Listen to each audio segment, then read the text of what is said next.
ഈ പാർട്ടി വിട്ട് ജി സുധാകരനെ സിപിഐഎം ആക്രമിക്കുന്നത് പാർലമെന്ററി വ്യാമോഹം എന്ന കാര്യം ഉന്നയിച്ചുകൊണ്ടാണ്. അത് ഓരോ നേതാക്കളും അക്കാര്യം തന്നെ ആവർത്തിക്കുന്നതും ഇന്നും നമ്മൾ കണ്ടതാണ്, എ വിജയരാഘവൻ അടക്കം. പക്ഷേ അദ്ദേഹം ഇന്നിപ്പോൾ ആ വിഷയത്തിൽ തിരിച്ചാക്രമണം നടത്തുന്നത് മുഖ്യമന്ത്രിയുടെ പേര് ചൂണ്ടിക്കാട്ടിയാണ്. മുഖ്യമന്ത്രി 9 തവണ മത്സരിച്ചു എന്ന കാര്യം പറഞ്ഞുകൊണ്ടാണ്. ഒപ്പം പറയുന്നു ആലപ്പുഴ പോലെയല്ല കണ്ണൂർ എന്നുകൂടി. ശ്രുതി, ഇതിൽ ഏറ്റവും പ്രധാനപ്പെട്ട ആയുധം ജി സുധാകരൻ നിരത്തുന്നത് മുഖ്യമന്ത്രി നടത്തിയിട്ടുള്ള ഭാഷാപരമായ പ്രശ്നത്തെയാണ്. അതായത് അടിസ്ഥാന വർഗത്തിന്റെ പാർട്ടിയായ CPM നടത്തുന്ന CPMന്റെ ഏറ്റവും പ്രധാനപ്പെട്ട നേതാവ്, പോളിറ്റ് ബ്യൂറോ അംഗവും മുഖ്യമന്ത്രിയുമായിട്ടുള്ള പിണറായി വിജയൻ നടത്തുന്ന ചെറ്റ് എന്ന പരാമർശം അത് വലിയ ഒരു പൊളിറ്റിക്കൽ ഇൻകറക്ട്നെസ് അതിനകത്തുണ്ട് എന്നാണ് ഏറ്റവും പ്രധാനപ്പെട്ട ആയുധമായി നിലവിൽ ജി സുധാകരൻ അതിന് മറുപടി എന്നുള്ളത് പറയുന്നത്. അതും ജി സുധാകരൻ ഇത് പറഞ്ഞ വേദിയാണ് ഏറ്റവും പ്രധാനപ്പെട്ടത്. കോൺഗ്രസ് പ്രവർത്തകർ മാത്രമുള്ള, കോൺഗ്രസിന്റെയും ലീഗിന്റെയും പ്രവർത്തകർ മാത്രമുള്ള ഒരു ഇന്റേണൽ കമ്മിറ്റിയിൽ വെച്ച് അവരോട് നൽകുന്ന വിശദീകരണമാണ്. എന്തുകൊണ്ടാണ് മുഖ്യമന്ത്രി മൂന്നാമതും പിണറായി വിജയൻ മുഖ്യമന്ത്രിയാകുന്നത് സന്തോഷമെന്ന് പറഞ്ഞതിലടക്കം കുറെ കാര്യങ്ങൾ അദ്ദേഹം വ്യാഖ്യാനിക്കുന്നുണ്ട്. ആ വ്യാഖ്യാനങ്ങളിലാണ് തന്നെ ചെറ്റെന്ന് വിളിച്ച മുഖ്യമന്ത്രിയെ താൻ അതേ നാണയത്തിൽ ഒരിക്കലും ചീത്ത പറയില്ല, താൻ വിമർശിക്കും.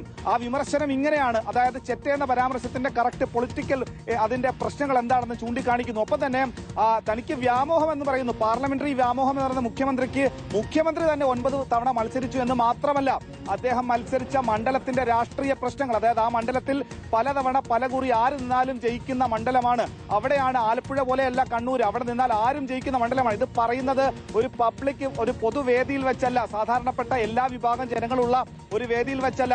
അത് കോൺഗ്രസിന് കൊടുക്കുന്ന സ്റ്റഡി ക്ലാസ് ആണ്, ഒരു കോൺഗ്രസ് പ്രവർത്തകർക്ക് കൊടുക്കുന്ന പാർട്ടി ക്ലാസ് ആണ്. നമുക്കറിയാം നിരവധി തവണ CPMന്റെ പോളിറ്റ് ബ്യൂറോ ജനറൽ സെക്രട്ടറി കൂടിയായിട്ടുള്ള MA ബേബി അടക്കം ജി സുധാകരനെ വിളിക്കുന്ന സാർ എന്നാണ്. കാരണം അദ്ദേഹം പൊളിറ്റിക്കൽ ക്ലാസുകൾ, പാർട്ടി ക്ലാസുകൾ എടുത്തു കൊടുത്തിട്ടുള്ള നേതാവാണ് ജി സുധാകരൻ. അങ്ങനെയുള്ള ജി സുധാകരൻ ഇപ്പോൾ പാർട്ടി ക്ലാസുകൾ എടുക്കുന്നത് കോൺഗ്രസിന്റെ വേദിയിലാണ്, ആ സദസ്സിലാണ്. അവിടെ വെച്ച് പ്രാദേശികമായ അമ്പലപ്പുഴയിലെ കോൺഗ്രസ് പ്രവർത്തകർക്കാണ് അതിലെ മറുപടിയും രാഷ്ട്രീയമായി എങ്ങനെ അതിനെ പ്രതിരോധിക്കണം അടക്കമുള്ള കാര്യങ്ങൾ പറഞ്ഞു കൊടുക്കുന്നത്. അങ്ങനെയുള്ള ഒരു ജനറൽ ബോഡി യോഗത്തിൽ വെച്ചാണ് രാഷ്ട്രീയമായി തന്നെ ജി സുധാകരൻ ഇത് പുറത്തേക്ക് പോവുകയില്ല, ഇത്തരം കാര്യങ്ങൾ താൻ ഇന്റേണലായി പാർട്ടിയിൽ പറയുന്ന കാര്യങ്ങൾ പുറത്തേക്ക് പോവുകയില്ല എന്ന ഉറപ്പിലാണ് അത് പ്രതികരിക്കുന്നത്. മാധ്യമങ്ങളോടെന്നാൽ അങ്ങനെയല്ല. മാധ്യമങ്ങളിൽ ആ സ്വകാര്യ ചാനലിൽ വന്ന ഇന്റർവ്യൂവിൽ ആ ചോദ്യകർത്താവിന്റെ അജണ്ടയാണത്, ചോദ്യകർത്താവിന്റെ ചോദ്യത്തിലാണ് മുഖ്യമന്ത്രി അങ്ങനെ പറഞ്ഞതടക്കമുള്ള കാര്യങ്ങളാണ് പറയുന്നത്. അങ്ങനെ നേരിട്ട് ആക്രമിക്കാൻ പൊതുമധ്യത്തിൽ ജി സുധാകരൻ മുഖ്യമന്ത്രിക്കെതിരെ തയ്യാറാകുന്നില്ല. പക്ഷേ ഇന്റേണലായ ഒരു കോൺഗ്രസ് കമ്മിറ്റിയിൽ വെച്ച് അദ്ദേഹം തുറന്നടിക്കുകയാണ്, ആക്രമിക്കുകയാണ്, ആഞ്ഞടിക്കുകയാണ്. എന്താണെങ്കിലും വരും ദിവസങ്ങളിൽ ഇത്തരത്തിലുള്ള പോരാട്ടം ഒരു കനക്കും. എ വിജയരാഘവൻ അടക്കം പറയുന്നത് കമ്മ്യൂണിസ്റ്റ് മാനിഫെസ്റ്റോ തലതിരിച്ചു വെച്ചാണ് ജി സുധാകരൻ വായിച്ചിട്ടുള്ളത്. അതുകൊണ്ടാണ് ഇത്തരത്തിൽ അധാർമികമായ കാര്യങ്ങൾ നടപ്പിലാക്കുന്നത്. കമ്മ്യൂണിസം പഠിച്ചാൽ മാത്രം പോരാ, അത് ഇംപ്ലിമെന്റ് ചെയ്യാൻ ജി സുധാകരൻ അറിയില്ല. ഇത്രയും അധികം മരിക്കുവോളം പാർലമെന്ററി വ്യാമോഹമുള്ള ഒരാൾ എന്ന നിലയിൽ അത് കഴിയാത്തത് കൊണ്ടാണ് ജി സുധാകരൻ പാർട്ടി വിട്ടത്.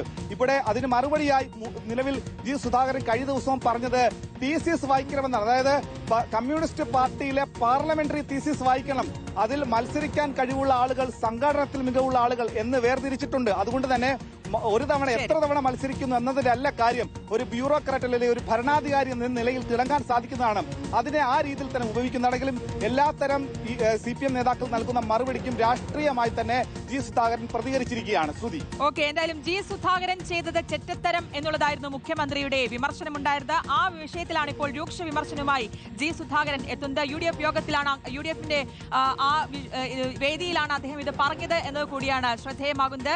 ആ ചെറ്റപ്പുരയെ ആക്ഷേപിക്കുന്ന രീതിയിലുള്ളതാണ് മുഖ്യമന്ത്രിയുടെ പ്രതികരണം എന്നതാണ് ജി സുധാകരൻ പറയുന്നത്. ഒപ്പം